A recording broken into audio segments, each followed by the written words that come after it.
The problem with that traditional definition of success is that it creates this arrival fallacy where we feel like once we get there, then we can be happy. But that there becomes a moving target. Our guest today is Anne-Laure, a neuroscientist from King's College London. She investigates neurodevelopment of curiosity, learning, and adaptability. In this conversation, we are exploring how to master your energy, handle uncertainty, and build a life through tiny experiments instead of just chasing goals. A tiny experiment is very simple. You take one action you're curious about, and then you do that action for a specific duration. So it's not a habit in the sense that you're not committing to this for the rest of your life. It's not a goal either because you don't have a binary definition of success or failure. You don't have a specific outcome in mind. You're just curious to see what happens. What is your take on finding one's path in career, in life?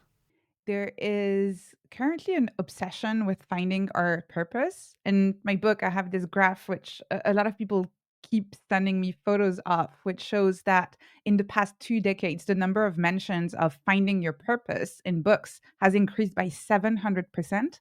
And I think this is actually a really bad way to go about it. Feeling like you have to find this one true path, this one passion, this one big meaning that is going to direct your entire life. Instead of thinking about it this way, I think we should experiment with as many different paths as possible. We should try new things, even things that we're not quite sure we're going to like, things that might not work out. We should collect our own data, feel comfortable with uncertainty, and based on what we experience, based on our own lives, making decisions about our careers and our life path in general. So tell me about your path, your career, because you started at Google and then you went into academia. So tell me about it. I kind of think about my career in terms of two chapters. The first chapter was very linear in the sense that I had a very clear vision of what success was supposed to look like. And then I tried to work as hard as possible to get there.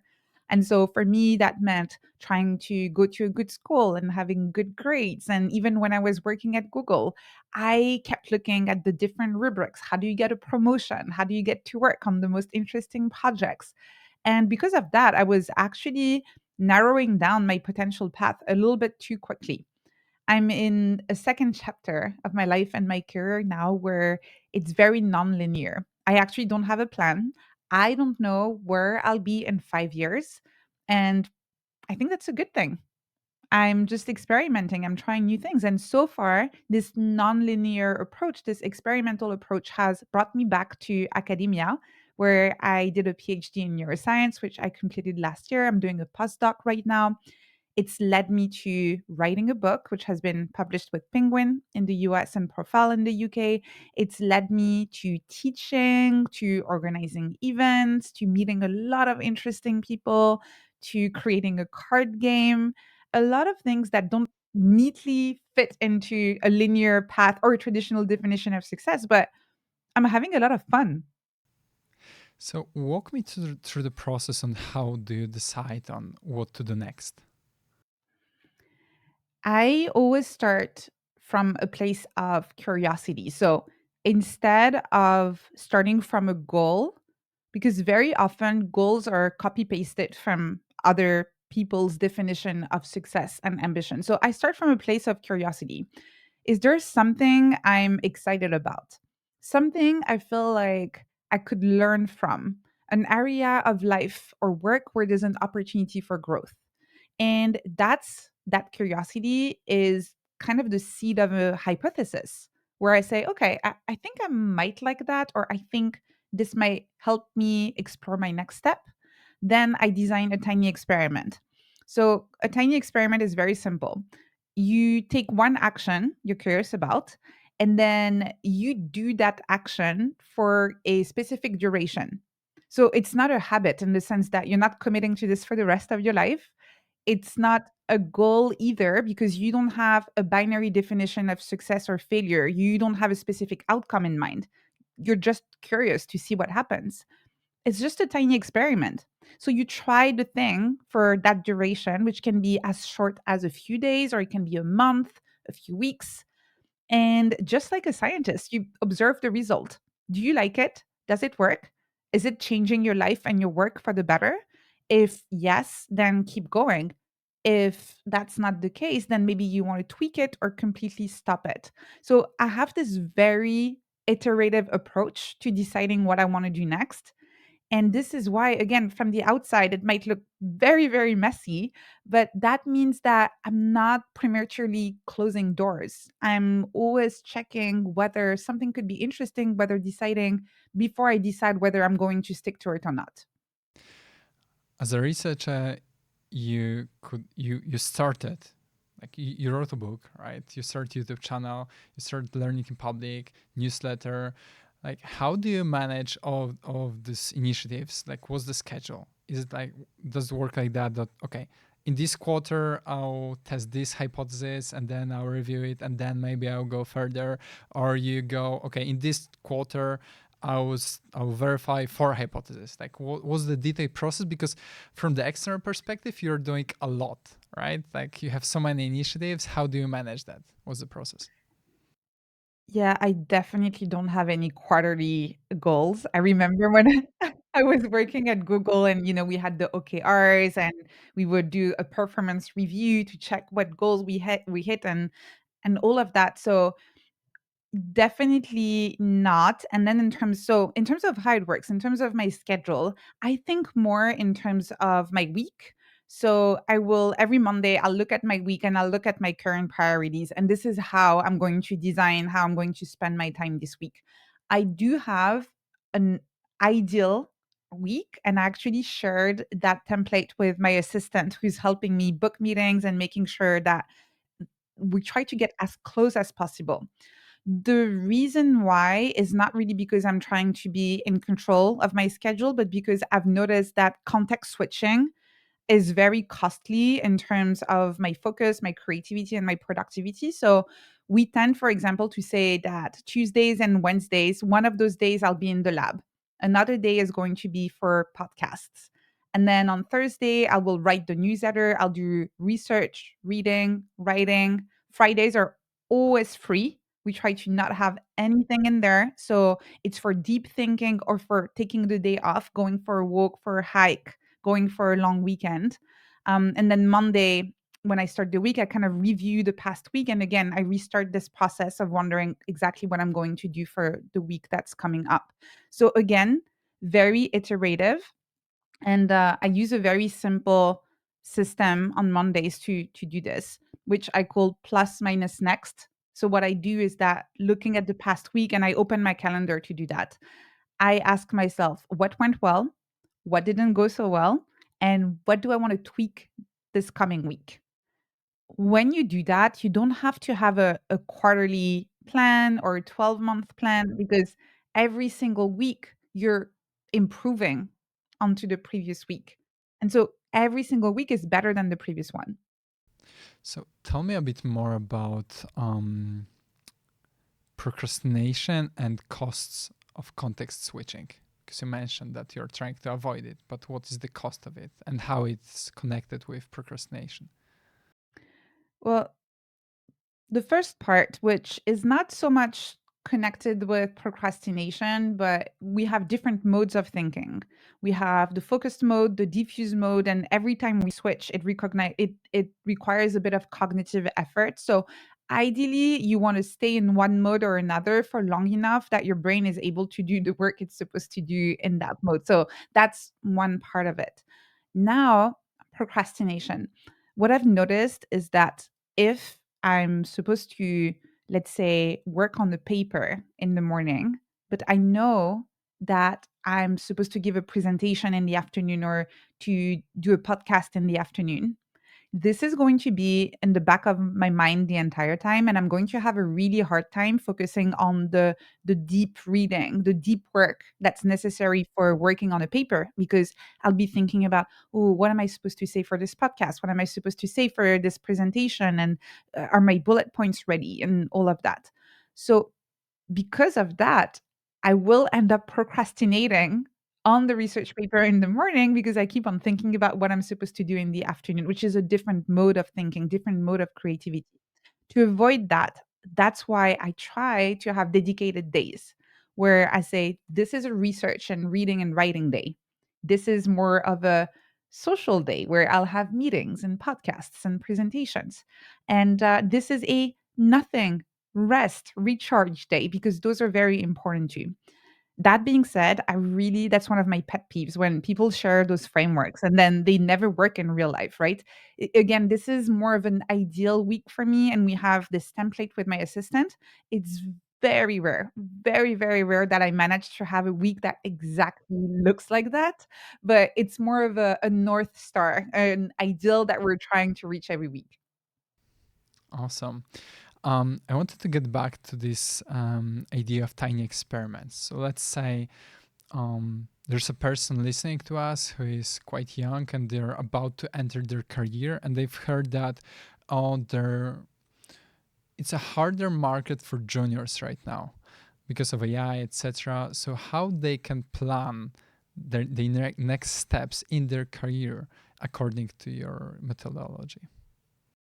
I think there's something that will never not work and never not be helpful, and it's what I like this expression, which is proof of work, creating proof of work.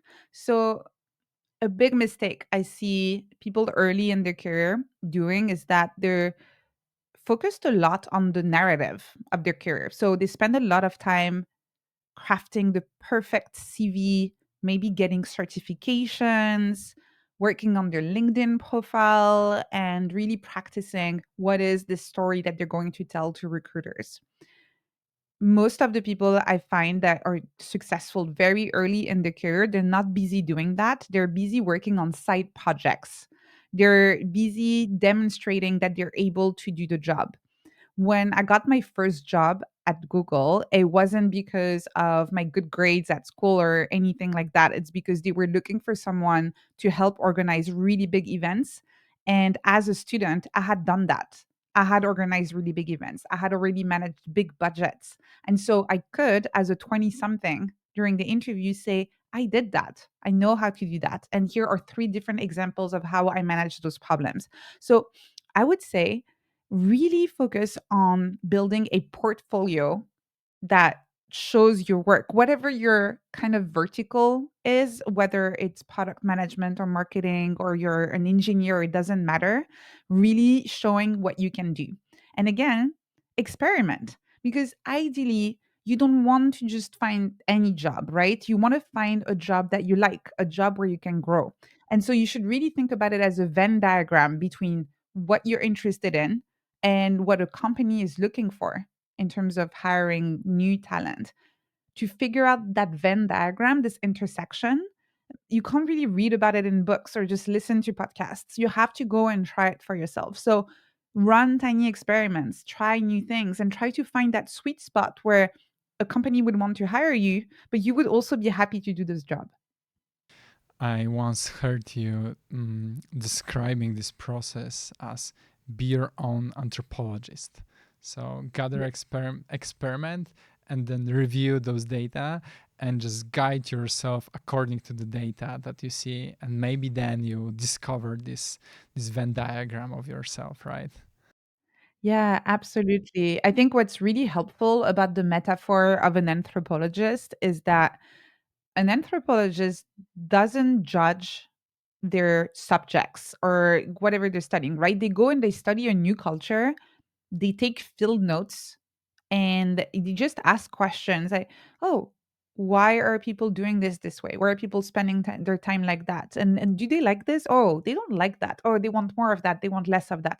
And you can do the same thing with your work, with your career, even with your personal life. The idea is not to judge yourself for not liking something or to judge yourself for being bored by a certain thing. The idea is for you to develop this self knowledge, to practice self discovery, so you can use, exactly as you said, that you can use that data to make better choices and to design your life and your career. I had a conversation a couple weeks ago with the founder of Notebook LM, And Mhm. he recommended me creating one document where you can put all your thoughts. Basically, he called it Master Ideas Notebook. And then, also inspired by your work, I started putting there all the things that were attracted to my mind, like whatever I read that I was interested in, whatever I watched that I found interesting, or whatever my thoughts in general were, or some nice experience that I found energizing. And I just kept posting, kept adding this stuff to this one document. It added up to 300 pages.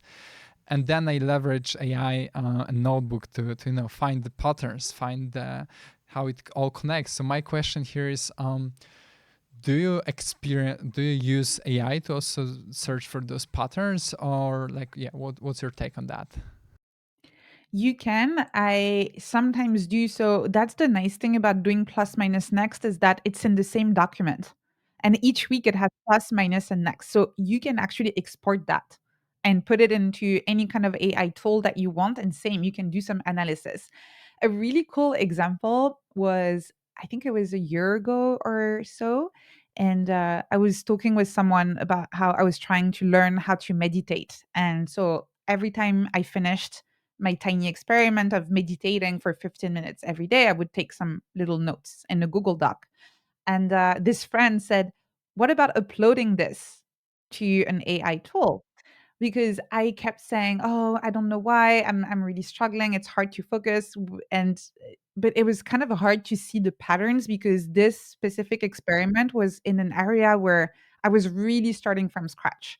I am not an experienced meditator. I don't have years of practice. And so, when you don't know what you don't know, and it's really hard to know how to improve, this is where I think AI can be really helpful. So that's what we did with my friend. We uploaded that Google Doc or the exported version of it into an AI tool to see patterns.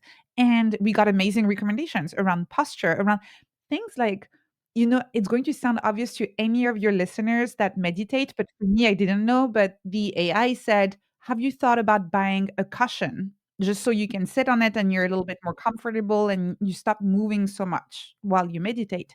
I would have never thought of that as a complete beginner. So, my answer is yes, absolutely. I find it helpful. It's not something I do systematically because I do really think there's value in trying to spot those patterns yourself and having this conversation with your own thoughts, practicing metacognition.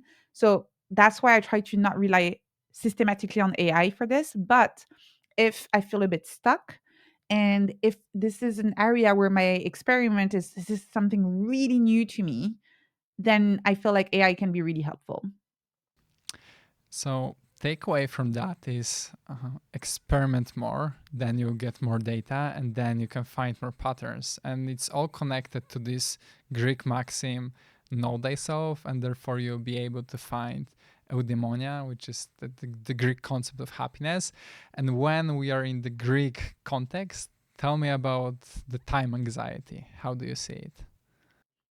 So, time anxiety is the fear of wasting your time. It is really at an existential level, it's the fear that when you die, you look back and you feel like you haven't made the most of your life. And this type of anxiety has a huge impact on the decisions we're making on a day to day basis.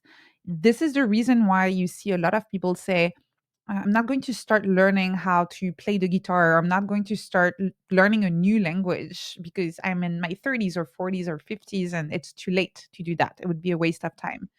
And so the number of skills or even of adventures that we don't explore because we feel like this would not be a productive use of our time is really a shame. So that's time anxiety. And in the book, I argue that we would all benefit from reimagining our relationship to time. And I describe two concepts from the ancient Greek language, which I think is fascinating. So the ancient Greeks actually had two words to talk about time. The first one is chronos, which most of us know. This is the definition of time that we still use today for most of the ways we think about time. So, and that's the root of the word chronometer for example. So, chronos, quantitative definition of time. It's the time of seconds, of minutes, of hours.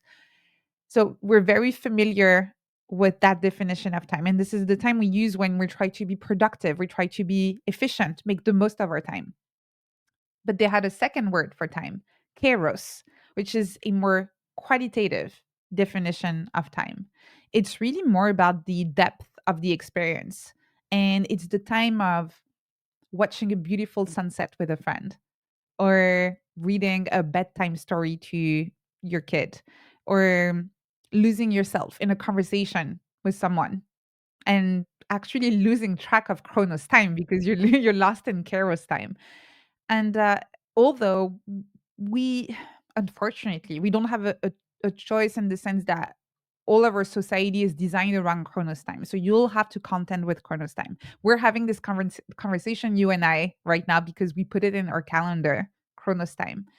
That being said, it's very, very important to make sure that you carve out some Kairos time in your life, some time for you to reflect, to be creative, to connect with people who matter to you, or to do nothing. That's also Kairos time. How do you find time for Kairos time? Like, how do you organize your week so that you have Kairos time? This is a very meta question, right? You this is why it's interesting because mm, you can't get rid of Chronos time. So it's really about carving out some Chronos time and saying I'm going to switch to Kairos time. For some people, if you have a really busy life, it might look like putting 2 hours in your calendar on Sunday afternoon, where your phone is in another room, your laptop is closed. Maybe you tell your spouse that they can take care of the kids and then it will be your turn later and you can open a book and just read. And that's it. Maybe that's your Kairos time. Maybe it's a hobby. Maybe it's a long walk. Maybe it's dancing. Maybe it's listening to music. So that's a way to do it. Another way to do it is more at a micro level. Whenever you notice that you're stuck in Chronos time. So you're literally just going through items on your to-do list, back-to-back meetings, no space at all to think or feel connected to yourself. Then you can design what I call in the book a Kairos ritual. And this is a very short, very easy practice that is kind of a condensed version of the beautiful 2 hours on a Sunday afternoon, but something much shorter that you can do at any time. For some people, and I have real examples in the book. I interviewed people and asked them. It's just getting up and very slowly walking around the room in a circle. It can be a very short breathwork exercise. It can be dancing for 1 minute on your favorite song in your living room, like no one's watching. And hopefully, no one's watching. It can be literally anything, making yourself a cup of tea and taking your time, just appreciating the warmth of it. So, something very short, very easy that you can do wherever you're working, where you don't need to go somewhere else. That helps you reconnect with yourself and reconnect with your Kairos sense of time. And also give you more energy to combat whatever is there to be done in the Chronos time, right? Yes, absolutely. Um, the traditional view on success is that we should achieve more goals, have more things, and have higher status. From your perspective, what you've learned in the neuroscience field, what is the better definition of success? The problem with that traditional definition of success that you just described is that when does it stop? It creates this arrival fallacy where we feel like once we get there, then then we can be happy. But that there becomes a moving target.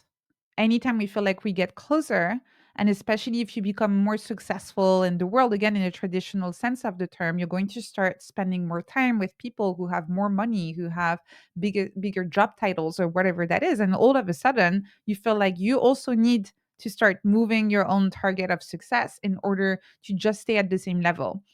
In the book, I talk about the Red Queen effect, right? Where you have to run as quickly as possible just to stay in the same place.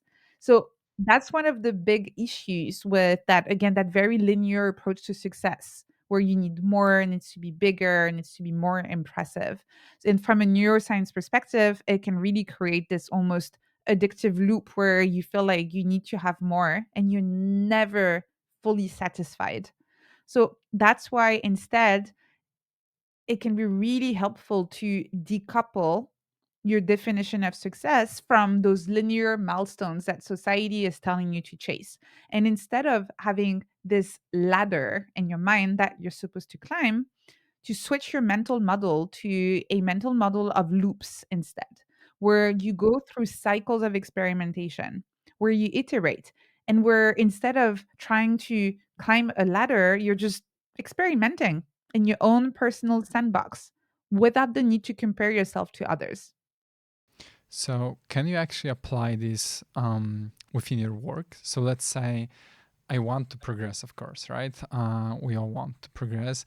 So, how do you refocus this mindset on your daily tasks at job to this experimentation mindset and those loops versus this mindset of I have to achieve this promotion or the next level, like in practice? It's really about changing your measures of success and what you're tracking. So instead of being overly focused on your next promotion and how to tick those boxes, again, it's about asking yourself every week, what is one thing that could be better? And that one thing that could be a process that is a little bit smoother, a little bit easier. That could be a way of communicating with others that you work with that is a little bit clearer, that is a little bit more productive. That could be a way to approach problems that is a little bit more creative. So, really, just looking at the way you're doing things, the way you relate to your work, the way you relate to your colleagues, the people you work with, and your stakeholders, and always asking yourself, is there one thing where I could run a tiny experiment here and do things in a slightly different way and see if it improves the experience for others who work with me, but also my experience. And so the result in the end. When you do that, when you're the kind of person who pays attention to all of these signals, who adapts themselves, who keeps on iterating, who again uses the new data that they're collecting to make sure that things are a little bit better every week, then instead of being overly focused on your promotion every quarter, you only have to focus on it when you're actually going for it. And it's really more about communicating everything that you did. But people will already see that you're doing all of these things over time. So you don't have to be focused on the promotion. So I think it's very compatible actually. You can progress in the traditional sense of the term. Experimenting more and having this experimental mindset is really more about where do you focus your attention and where do you spend your energy on a day-to-day basis. Yeah, I love that. And I want to connect that with the fact that if someone is just focused on achievement, on just striving to progress, they can, of course, burn out. And if they have just one identity, so what are other ways to protect yourself from burnout, basically? You just mentioned identity, and one of the ways to avoid burnout is to develop what psychologists call self complexity, which is really the idea of not having just one identity, not having just one part of your life and your work where you derive meaning and your sense of self worth. So you could say, I want to be a good product manager. That's one identity. But also, I want to be a good parent. Second identity. I want to be a good friend. That's the third one. Maybe I want to be a good rock climber. That's another one, right? And you already have four of them. What happens is that when you're not trying to derive all of your sense of meaning and self worth from one of them, first, you're not going to push yourself too hard, right? You're just going to do the best you can in a way that is actually sustainable. And second, and this is the part people don't necessarily think about, but there's your own burnout, but there's also pushing other people around you too hard. When you have self complexity, you're not expecting your team, you're not expecting your spouse, you're not expecting your friends to also follow through this really breakneck pace where you're working really, really hard to achieve whatever crazy goal that you have in that one area of your life. So it really creates a balance, right? It's good for you and it's good for your relationships as well. And obviously, because of that, it's good for your mental health long term. I love how it's all connected. You can experiment from this experimenting, driven by curiosity. You can actually build your another identity that will help you to sustain your long-term progression and actually avoid burnout. I love how you envisioned it. So now, can you tell me a bit more on the mindsets that are also blocking us from achieving your definition of success? The mindset. The mindsets, yes, that are blocking Yeah. us from achieving, yeah, basically fulfillment. Yeah. I I often talk about the difference between having a linear mindset and an experimental mindset.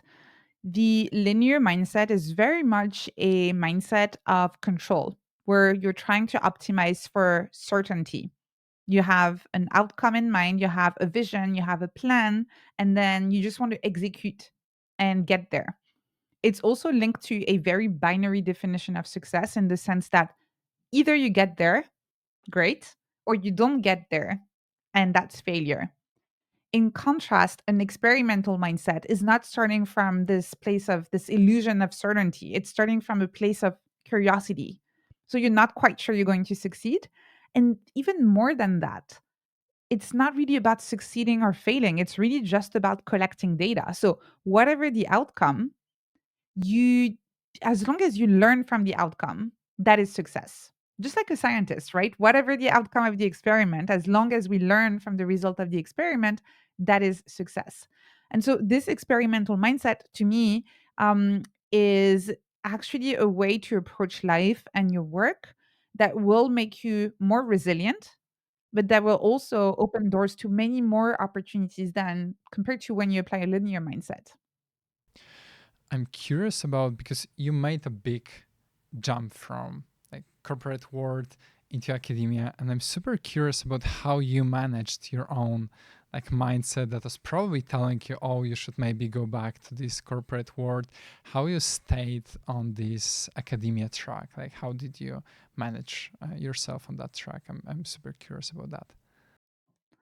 It might look like a big jump because, and especially, when you introduce yourself, I'm not going to give every single small step that I took, right? But it was more like a series of tiny experiments. So I didn't just go from Google to doing a PhD in neuroscience.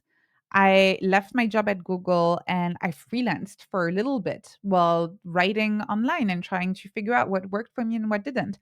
I started with a part time master's degree in neuroscience first. And only after I completed that, I felt like, you know what, actually, I really like that. I want to keep doing neuroscience. Let me have a look at other programs that I could join. And then I kept on exploring that. I thought I would be done after the PhD, but turns out I still love neuroscience. So now I'm doing a postdoc. And I also had this very rigid idea of what academia looked like. And so that's partly why I didn't think it would be for me long term. But I've discovered that if you work with the right people, you can actually have a lot of flexibility. And so these days, I spend half of my time in the lab working on neuroscience experiments and half of my time working on my own business, Nest Labs, my own writing, my newsletter, online community building, and all of these other projects that I find really, really interesting and exciting. And that's actually possible, turns out, to design a career that works for you and the way you want to design your life. I don't think there would have been any way for me to just stumble upon that or to make a big jump from Google to what my life looks like today. It had to be a series of tiny experiments. It had to be very iterative. So right now, from this point, you have probably two paths, right? The traditional path would be, oh, right now I'll plan on having tenured position in university, or I can follow series again of tiny experiments and then see where it will lead me, right? Yeah, absolutely. There is Almost, I would say, no way I'll end up as a tenured professor with the way I'm focusing my energy and my attention right now, because I'm not chasing that. I'm not putting in the teaching hours that you're supposed to put in if you want to be even considered for that kind of path. And I think that's completely fine. I actually am having a lot of fun. And I want to use this question, not really this question, what you just said also to clarify something which is often a big misconception when people hear about my work and developing an experimental mindset. Some people might think that I'm saying, quit your job, do your startup, do your thing, whatever, and that you cannot be experimental while staying in a corporate job. And that's not what I'm saying. I'm saying make sure to carve out some time to have a little bit of space for experimentation. Make sure to observe your own patterns, your own responses. Make sure to ask yourself what you're curious about, what you might want to explore, what you might want to experiment with. And make sure to not automatically close some doors because it might not feel like it aligns with the nice narrative that you've built so far when it comes to your career.